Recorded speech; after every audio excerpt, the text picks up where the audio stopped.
ತುರ್ಕಮ್ಮ. ನಿಮ್ಮ ಮನೆಗೆ ಬರ್ಬೇಕಾದ್ರೆ ನಾನು ತುಂಬಾ ಪುಣ್ಯ ಮಾಡಿದೆ. ಹೊಟ್ಟೆ ತುಂಬಾ ಊಟ ಮಾಡಿಸ್ತಾರೆ, ವಾಕಿಂಗ್ ಕರ್ಕೊಂಡು ಹೋಗ್ತಾರೆ.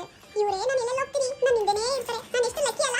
ಯಾವ ಜನ್ಮದಲ್ಲಿ ಈ ಮಂಜಮ್ಮ ನನಗೆ ಶತ್ರು ಆಗಿರೋ ಗೊತ್ತಿಲ್ಲ. ಆದ್ರೆ ಈ ಜನ್ಮದಲ್ಲಿ ನನ್ನ ಕೈ ತುತ್ಕೊಡೋ ಮದರ್ ಇಂಡಿಯಾ. ಕೊಟ್ಟೋಳೆ ಮೈ ಮದರ್ ಇಂಡಿಯಾ. ನಮ್ಮ ಮಂಜ ಒಂಥರ ನಿಮ್ದು ಯಾರಾದ್ರೂ ಊಟ ಮಾಡಿಸ್ತಾರಾ? ಕೈ ತುತ್ತು ಕೊಟ್ಟೋಳೆ I love you my mother India. Mother India ಯಾವೋಳೆ I don't leave my mother India. Mother India ತಾಯಿಗೆ ಮಿಗಿಲಾದ ಗಾಡಿಲ್ಲ ಅಂತ ನಂಬಿರೋ ಸಣ್ಣ ಇಂಡಿಯಾ.